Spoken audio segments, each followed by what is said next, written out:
I just got done with my 150th day of Duolingo. Now, I'm gonna be honest, I'm getting tired of Duolingo.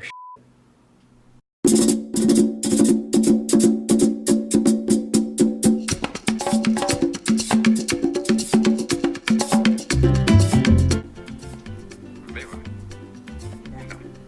cerveza. Lápiz. Señor.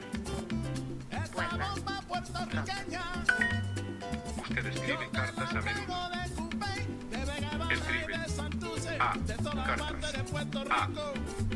menudo. Usted escribe cartas a menudo. Señor, ¿usted bebe vino? You write letters often. Tú escribe letters, mensajes o cartas a menudo.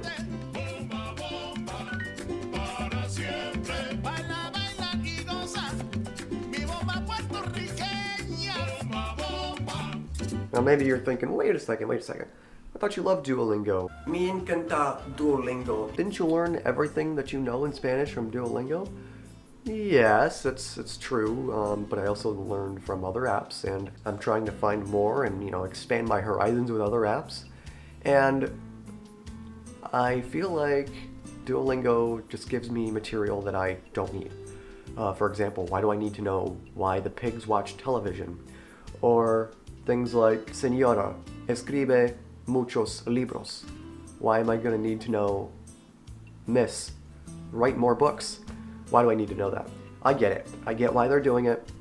It's to make it so that you know how flexible these sentences are, but at the same time, these sound so simplified and sound unnatural.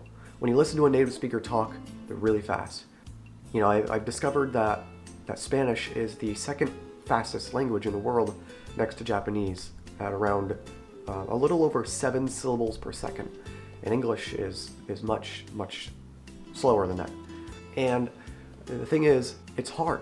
It's hard to understand or talk to native speakers when you're not as fast, or you have to constantly tell them, más rápido, or something like that. Oh, it's too fast. So what I think is the best way for me to keep learning, because right now I've hit a roadblock. And hitting this roadblock just feels like Duolingo is not teaching me anymore. Now, I could be wrong, in like a couple weeks or so, this could be like the home stretch where you have to go through and be like, okay, well, we're just gonna get right through it. We're gonna get through the thick of this, get through the mud, and maybe you come out of it, feeling like you're learning more. Now, don't get me wrong, Duolingo is I'm not gonna stop doing Duolingo. It's one of the things that keeps me going because, when you have a streak implemented in an app for languages, you don't want to break that streak because then you want to know, oh, when did I start? Or how many days ago did I start learning? And so I keep track by my Duolingo streak, 150 days. So I would feel bad if I don't do my Duolingo streak because, it's essential. So I at least, I would do one a day or something like that. One lesson with some XP, at least 10. My goal is 50 XP per day. Now, given the fact that I won in Diamond League a couple weeks, or I don't know how many weeks ago now, it was back in December. I think the competitiveness is gone. I've been trying to use an app called TuneIn Radio, and TuneIn Radio is you can listen to a radio station anywhere in the world. So specifically, I am learning Spanish, and when I do my Spanish, I make sure that I'm listening to either talk radio in Spanish, or I am listening to music in Spanish, and I'm always, I have my laptop out, and I've got, something to see what the song is, if I really like the song or whatever. I listen to a couple radio stations, Invasora, 88.9, 88.9. It's like, yeah. And then, yeah, it's cool because that radio station is located in Mexico. It's in Veracruz.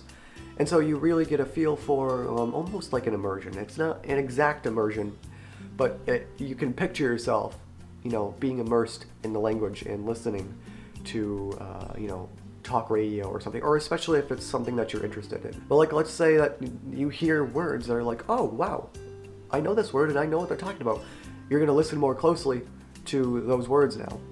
And, or if you like a song, you're going to listen to this song, you're going to be like, wow, I want to know the lyrics to this, I want to know the song. And then you're going to end up putting it in a playlist, which I do. I have a playlist for my Spanish music. And I look at the lyrics, I try to find the song with the lyrics, and it's catchy, and you learn. And so then you try to incorporate those words that you learn in the song, and you try to use it outside of what you know. So for example, I've learned that malas noticias means bad news. Tengo malas noticias. So, and that's a really good song. I heard that on the radio station that I mentioned. Really good song, very catchy. Sometimes it's stuck in my head. And then there's other things like another song like No Puedo, sacarte de mi mente no quiero. I mean, yeah, I don't know everything what it's saying in that song, but I mean, at least I can understand things. Like some people will shorten para, so it would be PA apostrophe. So now that gives me a little bit more insight on which dialect or which areas of the country use shorter things. I want to say, I think that's Argentina. I could be wrong here. If I'm wrong, there's a correction up top. But yeah, and I think I'm just going on a ramble right now. But again, today's day 150. I wanted to make this clear. Like, I'm at a roadblock right now, and if you're at a roadblock too, it's okay. I'm sure everyone gets this way when you're learning a language. It's not going to be a one and done thing in 4 or 5 months. Sometimes, like, you got these, unfortunately, I hate to say it, but fake polyglots on YouTube. They also make you feel like you're not learning.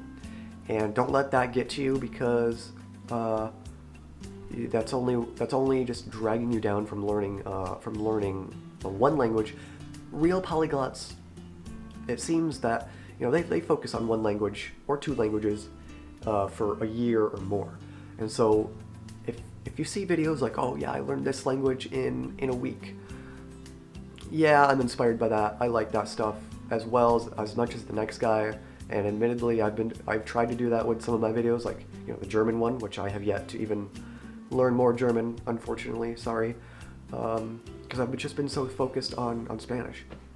But what I'm gonna do is I'm gonna make sure that I am gonna learn the hard things. I'm gonna try and learn phrases, real phrases that I need to know.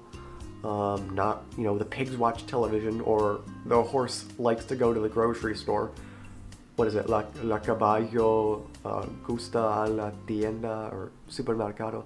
See, I don't know, but I get it. I get what they're trying to do. They're trying to get you to understand those words and to use those more flexibly, and maybe some humor. And they're like, oh, this person's gonna remember it. They're gonna remember what this means, and they're like, what? And maybe they'll, it's maybe like a psychology thing. But I don't think that's the best way to learn. Listen to radio stations. Watch Peppa Pig in Spanish. I've been trying to do that. Watch kids shows. We gotta pretend like we're babies here. When we're learning a language, pretend like you're a baby. Just watch it. Watch the show, immerse yourself, and do whatever. So I think that's all I really wanted to say. Thanks for listening, and thanks for watching. Mucho gusto por viendo. Oh God, I really need to learn that. One more thing I wanted to do before this video ends. It's currently Monday, January 18th, 2021 at 1:01 p.m. Eastern. Now, I've been doing Spanish for 150 days now. Now, I've been looking for, maybe I have a day 0, or I actually felt bad that I didn't have a day 0 of not knowing Spanish. Now, here's something from 2014, October 2014. This was the only thing, or the only things that I really knew in Spanish, other than hola and cómo estás, and por favor manténganse alejados de las puertas. So here it is.